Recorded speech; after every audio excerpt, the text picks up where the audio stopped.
Do you believe there's foreign interference happening right now from India in Canada? Listen, it's not for me to have an opinion whether there is or not. There are people that are in charge of making sure that people are safe at home in every single circumstances. And these are our police forces, and these are our national security agencies. And they have to do their job, and I'm convinced they are. And when they have proof, then they can trial. And that's exactly how our system, which is based on the rule of law, works. That has to be the most ironic thing I've ever seen a government minister say. The rule of law, you say, right? The same rule of law that you completely carelessly did not apply when you violated Canadians' chartered rights by enacting the Emergency Measures Act to quench a peaceful protest, which, by the way, 2 federal courts have found your government to have illegally done. Or is it the rule of law that doesn't equally apply to all Canadians, especially those of certain racial backgrounds, like this man in Quebec that was given a reduced sentence due to his race? And if you think this is just a Quebec thing, what about this man that was given a reduced jail sentence after committing heinous crimes on a woman because he was of a certain race? I mean, I'm not going to say his name or the race, but it's right there. But foreign interference doesn't really matter until a government agency says so, right? Well, what about the one that is tasked with exactly that? CSIS, our intelligence agency, that tabled the report that outlines how China targets Canadian politicians and business leaders. Are we talking about that report that your government has not done anything about? Because you got me confused here. I'm not too sure which agency you're waiting for to come out to warn you that there is foreign interference and that your government should take the steps required to protect Canadians. My name is Elliot Daniel, and this is your Right Call Report. Like, share, subscribe. All interactions really help the channel grow, and we're trying to get to 5,000 subs before the end of the month. And if you're tired of government and media BS and finally want some common sense commentary, well, smash that subscribe button because you found the right place. On today's episode, we're going to be looking at the massive secret behind the latest India deal that Mark Carney is raving about. I dug and found some information that I am convinced the government doesn't want you to know. Plus, a little update about what's happening with the situation in Iran, and most importantly, the fact that a world first has just occurred at sea, something that hasn't been seen anywhere since World War II. And lastly, we're going to take a look at the future of Canada. The declining birth rate is a massive problem, but the cat's out of the bag, and a new report just came out outlining what the future will really look like. It is bleak. Stick around because you don't want to miss this. So Mark Carney just came back from an India trip, which cost taxpayers a pretty little penny, especially due to the heightened security concern due to the war happening in Iran. Now, the media have been raving about just all the breakthroughs that came from this deal, multi-billion-dollar investments. And at face value, it sounds pretty good. I was ready to celebrate. But there was something that was just not sitting right with me, and I had to take a deeper look. Now, the core of this deal is a $2.6 billion agreement between Saskatoon-based Cameco, which is a uranium company, and the government of India. I made a little video that I posted on Instagram and TikTok that summarizes it. Let's take a look. So Brookfield, Canada just signed a multi-billion-dollar deal with India. So who cares, right? But no, seriously, you need to hear this. The most significant part is a deal between the government of India and Saskatoon-based Cameco for the supply of 22 million pounds of uranium through the year 2035. So naturally, you'd ask, what do Canadians get from having our Prime Minister in India shilling for this private corporation? Cameco only employs 2,600 people, so this deal might increase employment by a tiny bit. It might also increase royalties given to the province of Saskatchewan a tiny bit. But for real, who are the main beneficiary from this? Well, it definitely won't be corporate tax revenue because Cameco is known for suing the CRA pretty much every year since 2003 to avoid paying corporate tax. What they do is that they declare that their income is actually generated in foreign countries and as such should not be paying taxes in Canada. Oh wait, I know. Cameco is best buds with Brookfield. No, seriously, I wish I was making this up. They are strategic partners collaborating with the US government to drive nuclear energy expansion primarily through their joint ownership of Westinghouse Electric Company. Brookfield and Cameco each owning 51 and 49%. It's almost like every deal Canada makes has Brookfield written all over it. Oh, but of course Mark Carney's stock in Brookfield right now are held within a blind trust, so he's forgotten that he even owns any of them. But the real question is, why isn't the media asking questions? And keeping the government accountable, it's their jobs, not mine. Yes, it's the job of the media to do this kind of digging. And wait, I've done plenty more digging because, like I said, there always seems to be Brookfield written behind every single deal that Canada's been doing since Mark Carney has been in office. And for the viewers, to remind you guys, Mark Carney used to be the chairman of Brookfield, and he owns a substantial ownership stake in the company. Now, it is true that in order to avoid conflict of interest, he was forced to put his ownership in a blind trust. A blind trust doesn't mean he doesn't own the shares anymore. It just means he can't take actions on it. He can't control them. He can't sell, buy, not mortgage them, but short them, whatever. He cannot do anything with them. Someone else has to do it. But it's not like he's forgotten that hundreds of millions of dollars of his money is invested in Brookfield. And it really does seem like he's not working for Canada so much as he's working for Brookfield. And to highlight this, I've been comparing and contrasting every single visits to foreign country that Mark Carney has undergone since becoming the Prime Minister of Canada. And there's been a lot. This guy has been globe-trotting on Canada's taxpayers, claiming that it was to make deals for us. However, if you dig deep enough, you start realizing a few things. There is always a Brookfield executive or board member that travels a little bit before or a little bit after Mark Carney to the exact same country. Almost as if Mark Carney is there to lay the foundation and get some deals into work, and Brookfield comes in and closes them. I've managed to highlight 5 instances when Mark Carney went to a country on a commercial deal or a foreign visit, and lo and behold, a Brookfield senior executive or board member ends up being there at the same time, a week before, or within a week or two after. And now, I know you guys are going to ask for the receipt. I'm not going to be like the CBC and talk right out of my rear. I will show you all the supporting evidence. So the first, Mark Carney went to the United Arab Emirates, more precisely in Abu Dhabi, on November 20th and 21st. It was the first time a sitting prime minister went to Abu Dhabi since 1983, may I add. And he met with the UAE's president, Sheikh Mohammed bin Zayed. And he signed a new foreign investment promotion and protection agreement. Cool, right? Well, if you go right here, on an official media office release for the government of Abu Dhabi, you can see that Brookfield's CEO, Bruce Flatt, and board chairman, Frank McKenna, as well as a senior delegation of executives, also met with Abu Dhabi's Crown Prince, Sheikh Khalid bin Mohammed, on the 13th of November, so exactly 7 days before. Coincidence, right? But wait, there's more. So Carney went on an official visit to Singapore on the 28th and 29th of October. He met with Prime Minister Lawrence Wong and some senior business leaders. Well, according to Brookfield's own YouTube channel, guess who else was there during that time? Senior leadership, including CEO right here, Bruce Flatt, as well as Global Client Group CEO David Levi, and others hosted the 2025 Brookfield Asia Pacific Investor Forum in Singapore, directly overlapping Prime Minister Carney's visit. But again, that's just another coincidence, right? Well, during that same trip, Mark Carney attended APEC's Economic Leaders Meeting in South Korea and held bilateral meetings over there. Okay, makes sense. You're in the region, may as well stack the meetings. I used to do the same thing on business trips. Okay. Well, it appears that, once again, Mark Carney or myself were not the only ones to think about stacking their meetings, because, again, on the same video Brookfield posted on their official YouTube channel, it appears that the CEO also attended that same APEC Economics Investor Forum. So we're at 3 now. Still just a coincidence.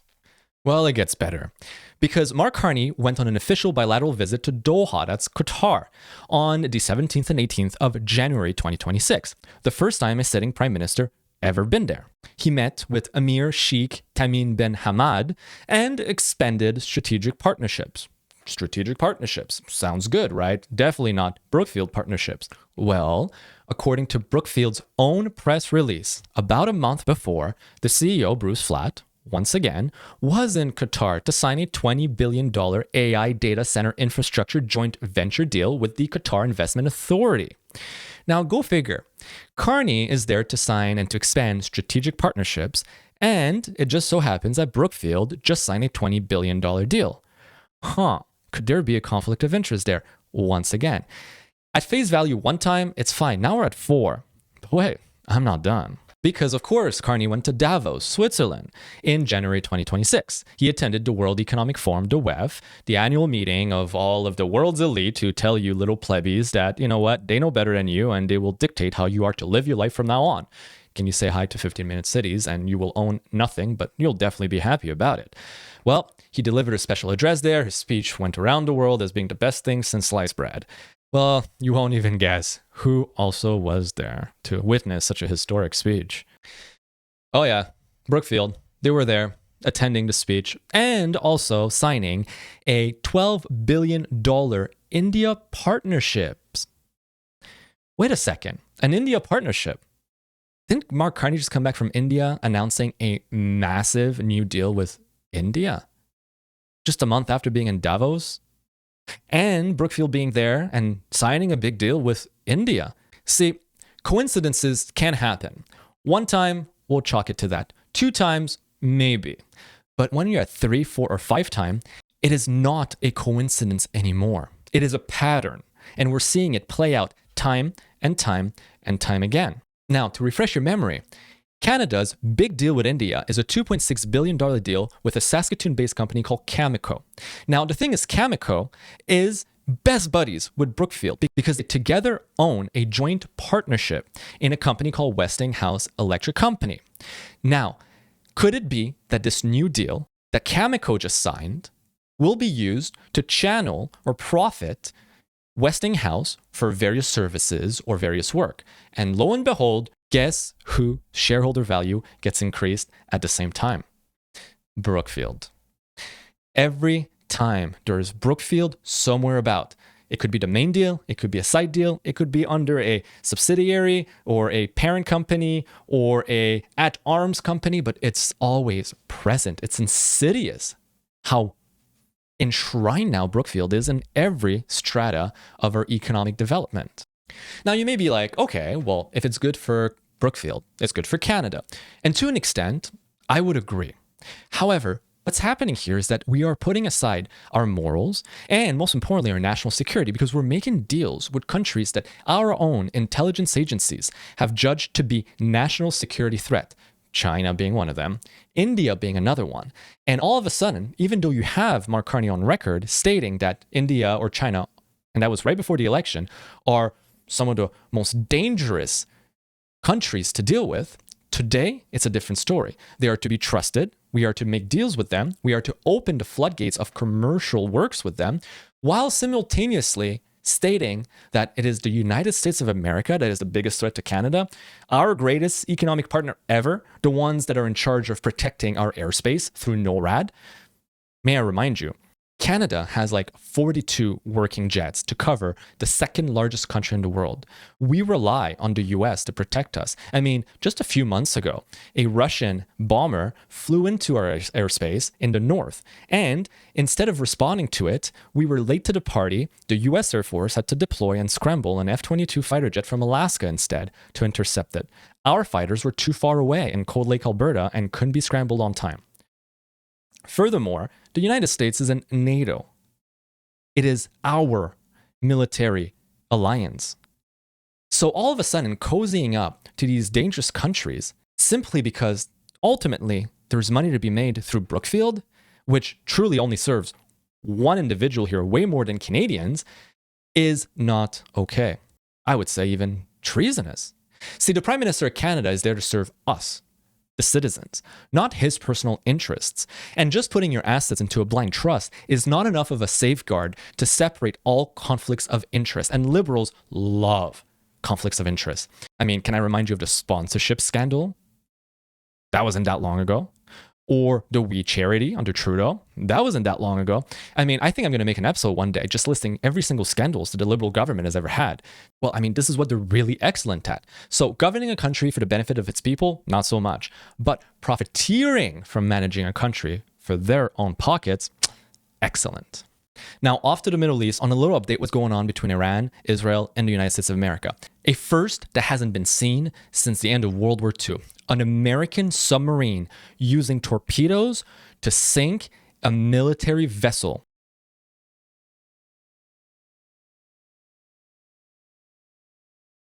Wow. The ship just left it in the air. That is wild. So this was an American submarine right off the coast of Sri Lanka that targeted an Iranian frigate. As it stands right now, Iran has lost most of the ships in their navy. But what's so special about this is that it was an American submarine using torpedoes. This is something, again, that we haven't seen in decades and decades. Now, however, I had plenty of people wondering, was this justified? I mean, after all, you are so far away from the Gulf of Oman or the Arabian Sea. Why would an American ship do this? You have Craig Murray here saying that despite there being no threat of any kind, the US submarine sailed away with no attempt to pick up survivors, leaving them to drown, breaking the first and holiest unwritten law amongst mariners. Well, to that I say, no threats? Really? Well, you're in an active war, an open conflict. Every single ship that you encounter ought to be looked at as a threat.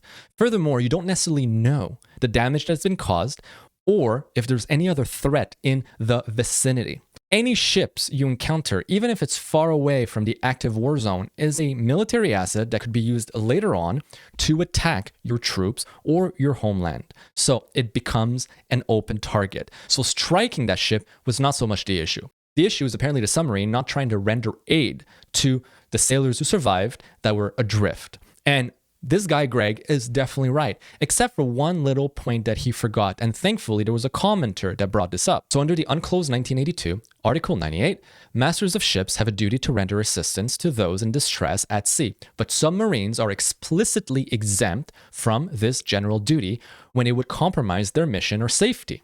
And the entire premise of a submarine is that stealth capability. Surfacing in order to render help to stranded sailors in an active war zone is dangerous. This is why submarines are part of the nuclear triad of the United States. The ability to render or to deliver nuclear weapons through the air with bombers and airplanes, through intercontinental ballistic missiles, but most importantly, through submarine-launched ballistic missiles. Submarines are stealthy. At all times, the US and plenty of other countries maintain a deployed fleet of submarines that are completely invisible to everyone else. When you're underwater, you're going to say, yes, but they're sonars. Imagine trying to find a tin can in Canada, anywhere randomly in Canada or the US. Now imagine how much bigger all the world's oceans are. And you're under meters and meters of water, and the sonar, unless incredibly close to you, will never pick up the location of a submarine. That's their tactical advantage. They are the stealthy killers of the world. So submarines, especially during wartime, don't surface. And may I add, most American submarines, if not all, are nuclear powered, which means that they have an endurance that is indefinite. Their nuclear reactor can propulse them indefinitely, generate electricity indefinitely, desalinate water indefinitely. So effectively, you're limited by only one thing: food on board. That's it. Even oxygen. All the oxygen machines are operated through that nuclear reactor.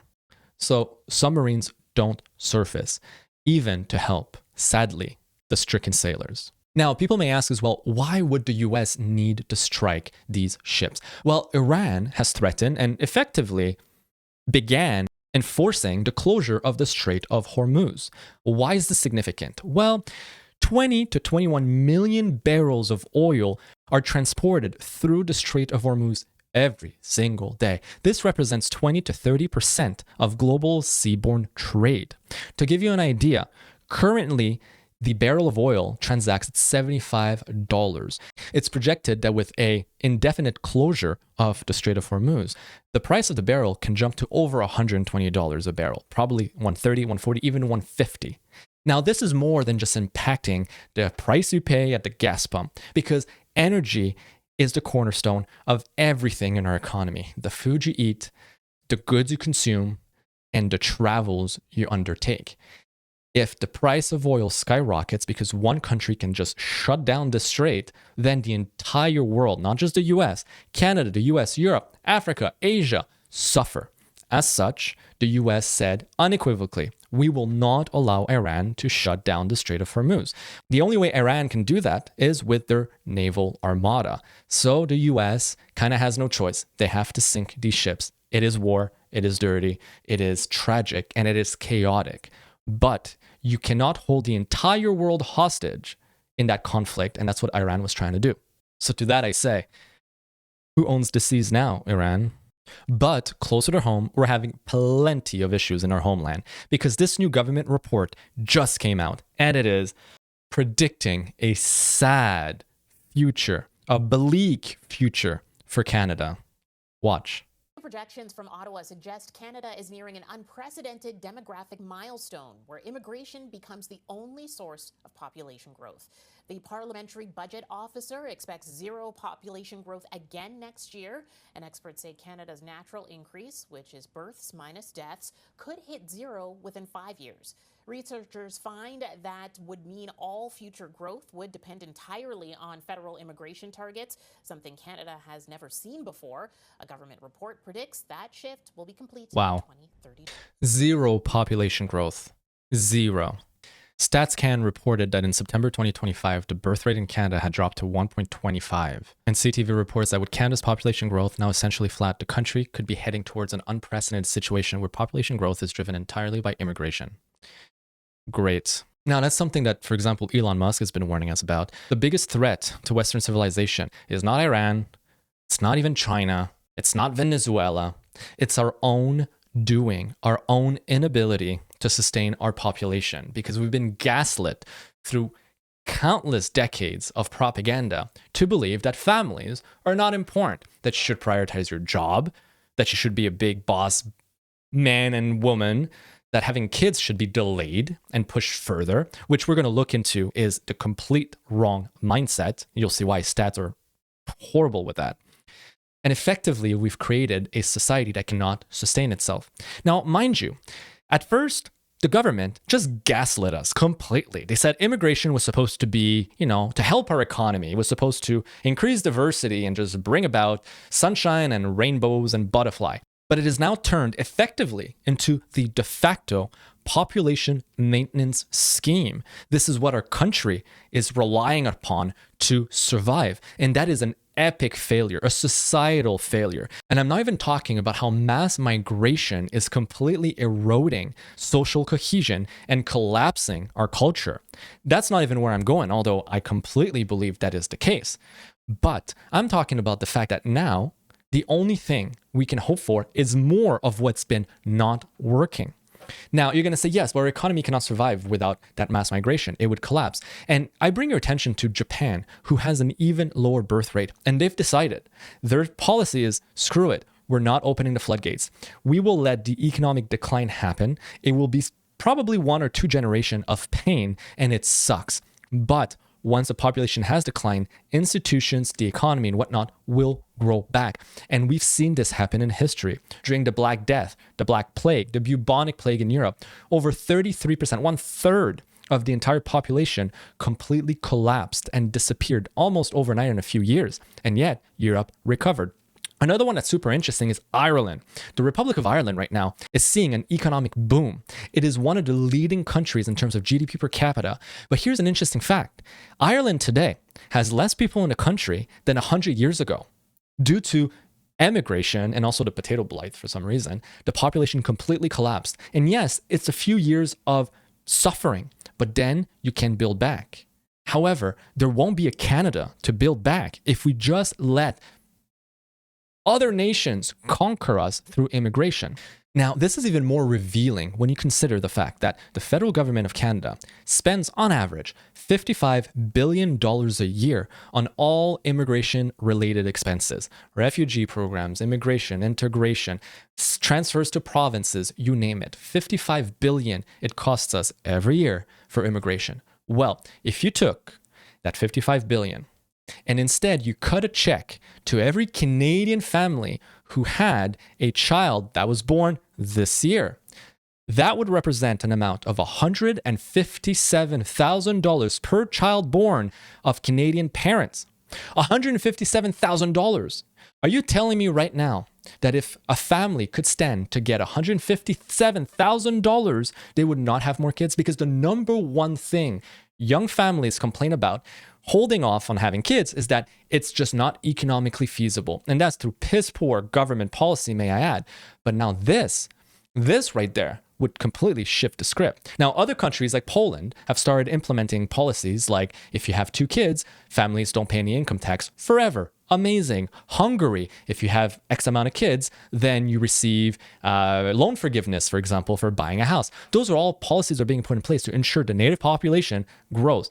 Canada spends enough money to give every family $157,000, and instead we give it to immigrants, thus cementing what I've been saying. Immigration is not anything else but now our official de facto population maintenance strategy, held to everything else, screw finding a solution, forget about Canadians, their well-being, and their dreams of having a home and a family. Nope, let's forget that. We're just going to import people, and we're not just importing people from countries that share similar culture. No, this is not European countries we're importing from. We're importing from countries with cultures that tend to be at odds with ours, which, like I said, erodes social cohesion and leads to the destruction of the culture at home. And you see this everywhere. Crime rate is skyrocketing. Social trust is an all-time low. Canada used to be known as the country where you could leave your front door unlocked and nothing to worry about. Is that the case today? Would you feel comfortable leaving your front door unlocked? No, not anymore. Now, it's even more of an issue when you consider that nearly 1 in 4 Canadian women in their 40s don't have kids, according to StatScan. Yeah, well, Elliot, you can still have kids in your 40, right? Nope. This is a graph that shows the odds of ever having a child if you're a childless woman at a certain age. If you're 15 years old, your odds of having a child is 83%. Okay, seems fair. By the time you're 20, it drops to 78. Still amazing. At 25, it's down to 70. Fair enough. Once you hit the age of 30, a woman who's childless only has 52%, 1 in 2 chances of ever having a kid. By the time you're 35, it halves at 25%. And by the time you're 40, your odds of ever having a kid is 7%. Right here, 1 in 4 Canadian women in their 40s are childless. That means that 7% of that 25% of the population that doesn't have kids will ever have. So you could pretty much write them off. 25% of the population is not procreating. That is a calamity. And here's some more data from StatScan. This is the mean age of a mother at time of delivery throughout history of Canada, at least since 1991, the year I was born. So in 1991, the mean woman had 27 or was 27.8 years old when she had her first kid. Well, steadily through the years, it's increased and increased and increased and increased and increased. Today, or in 2024, the mean age of first childbirth is 31.8. It's almost 32 years old. That has never been seen in history, and the repercussions are truly uncharted yet. But from what we see, it's going to lead to social and economic collapse. And this is why I say that the low fertility rate is the greatest threat to our society right now as it stands. Now, if you've liked this report, don't forget to like, share, subscribe. That goal is 5,000 subs by the end of the month. And once again, my name is Elliot Daniel, and I'll see you guys next time.